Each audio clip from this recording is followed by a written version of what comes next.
ఈ రోజు Telugu film industry కూడా ఒక తీరని లోటు జరిగిందని అనుకోవాలి. ఎందుకంటే విశ్వ వెంకట్ గారి మరణం, అకాల మరణం కూడా మనం చూస్తున్నాం. చాలా తీరని లోటు. ఆయన క్యారెక్టర్ ఆర్టిస్ట్ గా కావచ్చు, సైడ్ యాక్టర్ గా కావచ్చు, అలాగే చూసుకున్నట్లయితే విలన్ రోల్ లో, కామెడీ ఇంకా ప్రతి ఒక్క దాంట్లో కూడా ఆయన నిమిడిపోయి చేస్తూ ఉంటారు అనమాట. కొంతమంది నటులే అలా నిమిడిపోయి ఆ క్యారెక్టర్ లో ఉండి ప్రతి ఒక్కరు కూడా చేస్తూ ఉండడం కూడా మనం చూస్తూ ఉంటాం.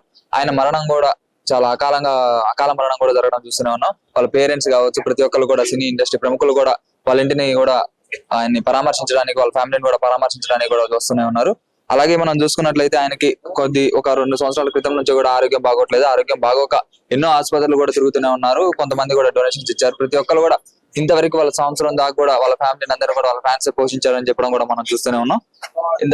సమయంలోనే ప్రభాస్ గారు ఇలా 50 lakhs దాకా డొనేట్ చేశారని చెప్పారు. ఆ డొనేషన్ కూడా ఫేక్ అని చెప్తున్నారు. దానివల్ల కొన్ని డొనేషన్స్ కూడా ఆగిపోయినాయని చెప్పడం కూడా మనం చూస్తూనే ఉన్నాం. ఆయన మరణానికి కూడా ఎంతో మంది కూడా సంతాపం తెలపడానికి కూడా ఇక్కడికి వస్తున్నాను. మనం మాట్లాడి తెలుసుకుందాం. ఒక స్లాంగ్ తోటి అంటే దాదాపు అందరూ కూడా అనర్గళంగా మాట్లాడుతూ గొప్ప నటులను చూసిన మన ఇండస్ట్రీలో అద్భుతం ఏంటంటే ఒక స్లాంగ్ తో వచ్చిన ఆర్టిస్టులను కూడా ఎంకరేజ్ చేస్తూ వాళ్ళకు వాళ్ళ స్థానాన్ని ఇచ్చింది ఈ టాలీవుడ్. ఆ స్థానంలో ఫిష్ వెంకట్ అన్నది ఒక మార్కు. మనందరూ తెలుసు, ఆది చిత్రంలో జూనియర్ ఎన్టీఆర్ గారి చిత్రం ద్వారా తొడగొట్టు అన్న ఒక డైలాగ్ తోటి ఒక కెరీర్ ను బిల్డ్ చేసుకొని ఒక అద్భుతమైన స్థానాన్ని సంపాదించుకున్నవాడే ఫిష్ వెంకట్. ఆయన స్థానాన్ని సంపాదించుకోవడం కాదు, అందరి మనసులను దోచుకొని అందరి డైరెక్టర్లకు కావచ్చు, అందరి ప్రొడ్యూసర్లకు కావచ్చు, అందరి నటీనటులకు కావచ్చు, చిన్న పెద్ద అని సంబంధం లేకుండా కాక బాబాయ్ అని సంబోధిస్తూ ఆయన ప్రేమ ఆయనకు అంటే ఎంతసేపు ఎదుటోనికి ఏదన్నా ఇయ్యాలా, ఏదన్నా చూసుకోవాలా అంటే ఎంత ప్రేమ పంచుకోవడానికి దావతులైనా ఇద్దామని అంటే అంత ప్రేమ చూసుకునేవాడు. సరే, మనందరికీ జీవితంలో నటీనటులకు అంటే మాలాంటి చిన్న ఆర్టిస్టులు గొప్ప నటులను చూసి నేర్చుకునేవి ఉంటాయి. ఇలాంటి మా బాబాయ్ చూసి నేర్చుకునేది ఏంటంటే జీవితం అనేది చాలా విలువైంది, దాన్ని జాగ్రత్తగా కాపాడుకోవాలి, సమయాన్ని గుర్తించుకొని ముందుకెళ్ళాలి. ఇప్పుడు నేను చెప్తున్నా, నేను అప్కమింగ్ ఆర్టిస్టులకు కావచ్చు, మిగతా ఆర్టిస్టులకు కావచ్చు, ఇక్కడ ఉన్న మీడియా మిత్రులకు కావచ్చు, యూత్ కావచ్చు, మన ఆరోగ్యం మించిన ఆస్తి లేదు. దాన్ని కాపాడుకుంటే కుటుంబాన్ని వదిలేసి వెళ్లే స్థానం రాదు. మరి ఫిష్ వెంకట్ గారు మరి అతని దగ్గర మనం చూడాల్సిన గుణపాఠం కావచ్చు, ఏదైనా కూడా కావచ్చు. అతను లాస్ట్ వరకు కొట్లాడింది ఇంకొద్దిలో బాగుపడి, ఇంకొద్దిలో మళ్ళీ లేచి, మళ్ళీ నటించి వాళ్ళ కుటుంబాన్ని సెట్ చేయాలి అనే తాపత్రయం ఉండేది. మరి దానికోసం మేము ఫోన్లలో మాట్లాడినాం, ఎందుకంటే షూటింగ్ అన్ని దూరంగా ఉండేది. కానీ వద్దాం అనుకునే లోపు ఇది ఈ విధంగా జరగడం చాలా బాధాకరం. మళ్ళీ చెప్తున్నాను, మన ఆరోగ్యాన్ని మించిన ఆస్తి లేదు. అది కాపాడుకుంటే తప్ప మన కుటుంబానికి మనం చూసుకోవాల్సింది మనం ఉంటేనే మన చరిత్ర. అదొక్కటే మీరు అందరూ నేర్చుకోవాల్సింది, మేమందరం నేర్చుకోవాల్సింది. ఆయన ఎక్కడున్నా ఆయన ఆత్మశాంతి కలగాలని, వాళ్లకు ఆయన ఆశీస్సులుండి, వాళ్ళ కుటుంబానికి ఆయన ఆశీస్సులుండి, వాళ్ళ పిల్లలు వాళ్ళు మన ఫిష్ వెంకట్ అన్న ఎలా అయితే కోరుకున్నారో, ఫిష్ వెంకట్ అన్న వాళ్ళ సంబంధించిన వాళ్ళ గురించి ఏదైతే కోరుకున్నారో వాళ్ళందరూ అలా బ్రతికి ఆనందంగా ఉండాలని మాత్రం కోరుకుంటాం. ఆయన ఆశీస్సులు వాళ్ళకి ఎప్పుడు ఉండాలని, మా కోఆపరేషన్ కూడా వాళ్ళ పిల్లలకి ఎప్పుడు ఉంటుందని మేము మనస్ఫూర్తిగా తెలియజేస్తున్నా. ఫిష్ వెంకట్ అన్న లేకపోవడం అనేది ఒక స్లాంగ్, ఒక ఆర్టిస్ట్ లేకపోవడం అనేది ఇండస్ట్రీలో అది కూడా ఒక లోటే. తీర్చలేంది. ఆయన ఎక్కడున్నా ఆయన ఆత్మశాంతి కలగాలని మరొకసారి తెలియజేసుకుంటూ నేను మీరు వచ్చాను. అంటే ఇండస్ట్రీ నుంచి ఎవరు రాలేదు బ్రదర్, ఇది సందర్భం కాదనుకుంటా. ఎందుకంటే భక్తులను కవర్ చేయి వస్తుంది వెళ్ళింది. అన్న వాళ్ళ మమ్మీ కూడా బాగాలేదు. పవన్ కళ్యాణ్ వాళ్ళ మమ్మీ బాగాలేక ఆడలేక ఆల్రెడీ మేనేజర్ కి మేము కాల్ చేసాము. ఇలా అన్న లేడని లోటైతే మాకు ఎరక. ఫిష్ వెంకట్ అన్న ఆయన డైలాగ్ పవన్ కళ్యాణ్ బాగా ఎంజాయ్ చేస్తుండే, అది మా కళ్ళతో చూసాము. పవన్ కళ్యాణ్ సార్ ఎప్పుడు మర్చిపోడు, ఆయన కూడా బాధపడతాడు. మా ఛానల్ తరఫు నుంచి 2 lakhs రీసెంట్ అంటే ఆసుపత్రి మంచిగా ఉన్నప్పుడు నాకేమో సాయం చేయమంటే మీ అకౌంట్ నంబర్ పంపానని వీళ్ళ కూడా తెలియదు. ఆ అకౌంట్ లో కొడితే పవన్ కళ్యాణ్ సార్ 2 లక్షలు పడ్డాయని చెప్పి చాలా ఛానల్ కూడా మా వెంకటన్న చెప్పిండు. 2 లక్షలు కాదు 20 లక్షలు కూడా వేయగలుగుతారు అని. అలా ఉన్న వాళ్ళ మమ్మీ బాగాలేదు, ఆ బాధలు ఉన్నారు. వాళ్ళ మమ్మీ 100 ఏళ్ళు బతకాలి. మా వెంకటన్న వాళ్ళ మిసెస్ తీసుకెళ్లి మా ఉద్యమం తీసుకొని ప్రముఖుల దగ్గర తీసుకెళ్లి ఏమన్నా హెల్ప్ అని మేము గబ్బర్ సింగ్ టీం అడుగుతాం. సో అన్న, ఆర్థిక పరిస్థితి ఎలా ఉంది ఫ్యామిలీది? అన్న చేస్తేనే ఫ్యామిలీకి మనీ అని తెలుస్తుంది కదా, ఇప్పుడు అన్న లేడు, వాళ్ళ ఆర్థిక పరిస్థితి ఎలా ఉంది? మీకు ఒక ఉండొచ్చు బ్రదర్, ఏమని వాళ్ళ ఇంట్లో ముగ్గురు, ఇద్దరు కొడుకులు ఉన్నారు కదా, ఆ కొడుకుల ధైర్యం కూడా మా ఫిషింగ్ కట్టడానికి లేదు. ఓ పాప పెళ్లి కష్టపడి చేసిండు, ఒక ఇల్లు రీసెంట్ లా సిఆర్ అన్న హెల్ప్ చేస్తే ఒక ఇల్లు ఉన్నాడు. ఆ ఇల్లు కూడా ఇప్పుడు లాస్ట్ కు ఆ ప్రభాస్ గారిది ఎప్పుడు వచ్చినా దాతలందరూ బంద్ అయింది. 5 లక్షలు గిరివి పెట్టి ఆ ఆసుపత్రులకి బయటకు చేసి ఇప్పుడు కార్యక్రమాలు చేస్తున్నారు. వాళ్ళు ఇప్పటిదాకా చీర ఉన్నారు. ఇద్దరు కొడుకులు ఉన్నారా, ఏ మమ్మీని చూసుకోలేరు, డాడీని చూసుకోలేరు. అంటే వాళ్ళను తప్పనే లేరు, వాళ్ళు అట్లా పెరిగిరు, అట్లా దోస్తులు అలా వెళ్ళిపోయినారు. మా వదినకు ఎవ్వరు ధైర్యం లేదు. మీ ఛానల్ ద్వారా నుంచి ఇండస్ట్రీలో ఎంతో హీరోలతో చేసిండు. ప్రతి ఒక్క హీరో చిన్న చిన్న సాయం చేసి మా వెంకటన్న లోటు లేకుండా మా వదినకు ఒక బ్యాంక్ బ్యాలెన్స్ పెట్టి ఆ ఇంట్రెస్ట్ తోని ఆయన బాగా చేయాలని మా గబ్బసింటింగ్. ప్రభాస్ గారిని కలవడం జరిగింది. ప్రభాస్ గారు ప్రభాస్ వాళ్ళ పిఏ ప్రభాస్ సింగ్ గారిని మేము వెళ్ళామంటే ఫోన్ లో మాట్లాడినాము.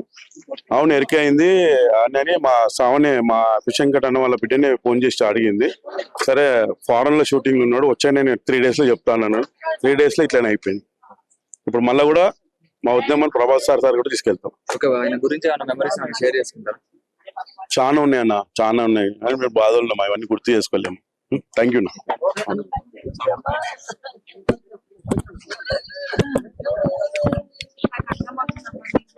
ఆవేదన బాధ మాకు అర్థం అవుతుంది. అంత బాధ ఇంకా బాధపడి ఎంత బాధపడుతుందమ్మా. రాత్రుల పేర్చుకోమని అన్నది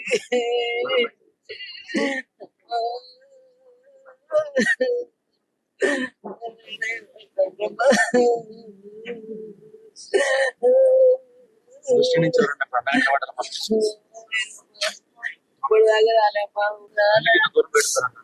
ఏమో నాకు అదే అర్థమైతలేదు. రేపటి వస్తున్నావు లేకపోతే విషయం ఏంటంటే అందరికీ చాలా ఆత్మీయ బంధువులు అది నాకు అర్థమైతలేదు. ఏ హీరోకి అయినా సరే సాంఘిక సంబంధాలు బాగుంటాయి. పేరు పవన్ కళ్యాణ్ గారు ఫోన్ చేశారా?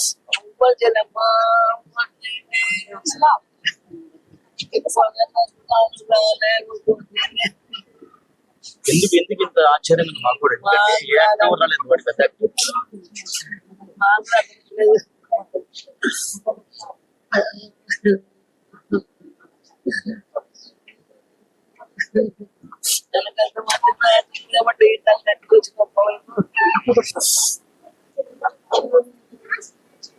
హాస్పిటల్లో మీతో ఏం మాట్లాడారు?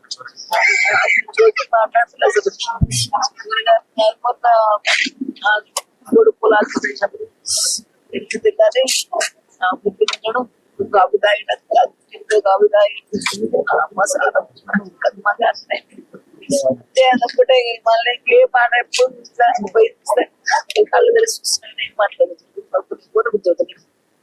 గుర్తుపట్టలేదు. గుర్తుపడతాను కలకాల పట్టుకుపోతున్నాయి పోయి మాట్లాడుతుంది. హాస్పిటల్ ఎందుకు మాట్లాడుతుంది? నాకు నచ్చలేదమ్మా, హాస్పిటల్ నచ్చలేదు. పైసలు తీసుకుంటుందంటే మనకి తీసుకొని తీసుకోవాలి. నచ్చలేదు. 4 సంవత్సరాల నుంచి చూపిస్తా ఉన్నారు కదా హాస్పిటల్ లో. టోటల్ గా ఖర్చు ఎంత ఉంటుంది? అప్పుడు కూడా వాళ్ళు పెట్టుకున్నమ్మా, డాక్టర్ వాళ్ళే పెట్టుకుంటారు. అప్పుడు బాగానే పెట్టుకుంటుంది. సరే వాళ్ళు పెట్టుకుంటారు. ఇప్పుడు కోరుకుల్లో పెట్టుకుంటాను, ఎక్కువ పెట్టలేదు. ఇక్కడ వాళ్ళే పెట్టుకుంటారు. నెల క్రితం కూడా బాగానే ఉన్నారంట, హాస్పిటల్ నుంచి డిశ్చార్జ్ అయ్యారంట. రోజు క్రితం చివరిగా మీతో ఏం మాట్లాడారు? అదే బాధ. మాకు చెప్పలేదు అన్న. ఎలా అనిపిస్తుంది అన్న? కృష్ణ వెంకట్ గారు కూడా చనిపోయారు, అకాల మరణం. ఇంతకు ముందు కూడా హెల్త్ బాగోలేదు. ఏం చెప్తారన్నా అన్న గురించి చెప్పాలి? ఇప్పటిదాకా చాలా మంది చెప్పాను. అన్న గురించి చెప్పాలంటే మేమైతే మస్తు మిస్ అవుతాం మీ అన్న విశ్వ వెంకట్ అన్నకైతే. అంటే ఇట్లా ఇంతకు ముందు కూడా హాస్పిటల్లో ఉన్నారు, 1 సంవత్సరం 2 సంవత్సరాల కూడా హాస్పిటల్లో ఉన్నారు. ఎంతో మంది డొనేషన్స్ కూడా చేశారు. కొన్ని ఫేక్ న్యూస్ కూడా వచ్చాయని చెప్తున్నారు. అంటే డొనేషన్ హాస్పిటల్లో ఉన్నప్పుడు ఆయనకు డబ్బు సరిపోక కూడా ఇదంతా కూడా అయిందని కూడా అంటున్నారు. అట్లేం లేదు, డబ్బులు సరిపోవడం ఇట్లా కాదు. కానీ ఇది ఈ హెల్త్ ఇష్యూ చాలా కాస్ట్లీ హెల్త్ ఇష్యూ కాబట్టి ఎంతమంది సాయం చేసినా అంత పైసలు రావు కదండి. అయితే గవర్నమెంట్ అని చేయాలి, ఎవరైనా పెద్ద దాతలను వచ్చి ఒకసారి చేస్తే బాగుంటుంది. గవర్నమెంట్ కూడా చేస్తుందని చెప్పారు. గవర్నమెంట్ కూడా చేసింది. ఏమో సార్, నాకు కూడా తెలియదు. నాకు మీకే తెలుసా, నాకంతే తెలుసు. నేను కూడా వచ్చి జస్ట్ చూసిపోతుండే అన్నకి ఇట్లా ప్రాబ్లం ఉందని చెప్తే బాధపడే వాళ్ళం, ఎవరైనా హెల్ప్ చేస్తే మంచిగా అనుకునే వాళ్ళం. ఫ్యామిలీ గురించి ఏం చెప్తారు? ఇప్పుడు కృష్ణ వెంకట్ గారు లేరు, వాళ్ళ పిల్లలు మాత్రం కష్టపడాలి ఏదైనా కానీ. వాళ్ళ పిల్లలు కష్టపడి వాళ్ళ అమ్మని వాళ్ళ చెల్లెని మంచిగా చూసుకుంటే బాగుంటుంది అంతే. వాళ్ళ ఫ్యామిలీ తప్ప అది జబర్దస్త్ కానీ లేకపోతే గబ్బర్ సింగ్ కానీ వీటి తప్ప ఇంకెవరు రావట్లేదు. ఎందుకంటారు? అంటే నేనేం చెప్పానండి, ఇది లాంగ్ ఒకటి ఉంటుంది మనకు సినిమా ఇండస్ట్రీకి. ప్లస్ ఎవరు రావట్లే అంటే వాళ్ళ పన్ను బట్టి వాళ్ళు వస్తారు, అంతేగాని మనం రావాలని మనమైతే కరెక్ట్ గా అనుకోము. చూడాలి ఎవరికి ఏమంటారు. రచరవి కూడా వచ్చారు అనుకుంటారు కదా మా గబ్బర్ సింగ్ టీం, నేను రచరవి గారు ఇంకా కొంతమంది ఎవరు వచ్చారు. ఎవరు వస్తారో ఎవరు అని మనం చెప్పలేము. నేను వాళ్ళేం బిజీ ఉన్నారు నాకు తెలియదు, మనం చెప్పలేము పెద్ద హీరోల గురించి. కానీ సినిమా ఇండస్ట్రీ గురించి నేను మాట్లాడలేదు. Thank you. నమస్తే అన్న. నమస్తే. ఫిష్ వెంకట్ గారు కూడా చనిపోవడం చూస్తూనే ఉన్నాం మనం. తీరని లోటు ఇది. దీని గురించి మీరు ఏం చెప్తారన్న ఫిష్ వెంకట్ గారు? ఫిష్ వెంకట్ మంచి ఆర్టిస్ట్, మంచి కళాకారుడు. ఆంధ్ర తెలంగాణలో ఫిష్ వెంకట్ అని ఫిష్ అనేది ఎవరికి రాలేదు.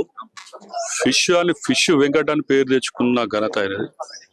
అలాగే అందరు పబ్లిక్ లో కూడా అట్లనే ఉండు, చిన్నోడితో పెద్దోడితోటి చాలా మందితోటి కూడా కలిసి ఉండేది. షూటింగ్కి వెళ్తే ఆర్ట్ డిపార్ట్మెంట్, సెట్ డిపార్ట్మెంట్ వాళ్ళతోటి, ఫిష్ మార్కెట్కి వస్తే మార్కెట్ లో, పబ్లిక్ లోకి జనాలకు వెళ్తే జనాలు, ఎక్కడన్నా టిఫిన్ చేయాలనుకుంటే ఏదైనా మామూలు చిన్న బండి మీద ఎక్కడ నీట్గా ఉంటే అక్కడ చేసేవాడు. ఎందుకు హోటల్, పెద్ద హోటల్లో స్టార్ హోటల్ చేయొచ్చు కదా, పెద్ద హోటల్. లేదు, హోటల్ వద్దు, ఇక్కడ చేయాలి. ఎందుకు చేయాలి ఇక్కడ అని రెండోసారి ఇప్పుడు మళ్ళీ ఒకసారి భోజనానికి అలాగనే ఆపాడు.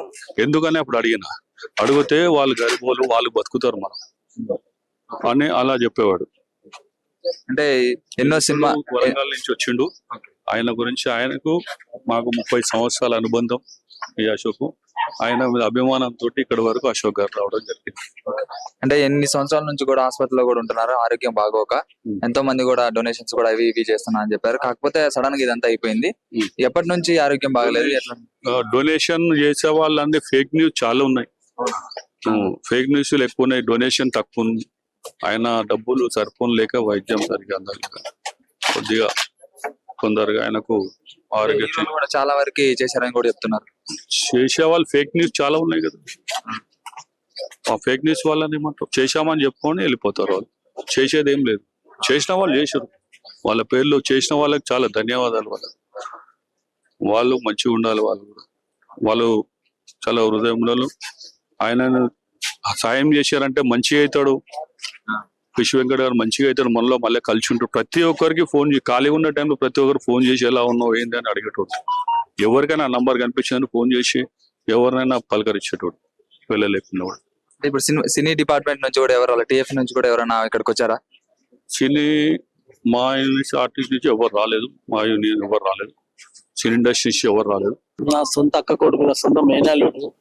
చిన్నప్పటి నుంచి నాకు చాలా క్లోజ్ గా ఉండేవాడు.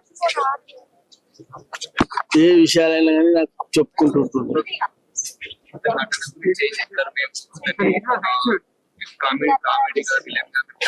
మంచి ఇండస్ట్రీలో మంచి పేరు సంపాదించుకున్న వ్యక్తి, అందరి హృదయాలు దోచుకునే వ్యక్తి. తెలంగాణ ప్లస్ ఆంధ్ర కాకుండానే మన హిందీలో కూడా, హిందుస్థాన్ లో ప్రతి స్టేట్ లో కూడా పేరు సంపాదించుకున్నాడు.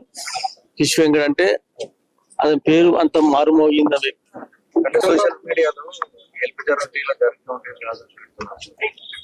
అది వాస్తవమే, కానీ ఆ ఇండస్ట్రీ వాళ్ళు అది చూసుకోవాలి. కానీ ఇండస్ట్రీ నుంచి వాళ్ళకు రావాలి కదా.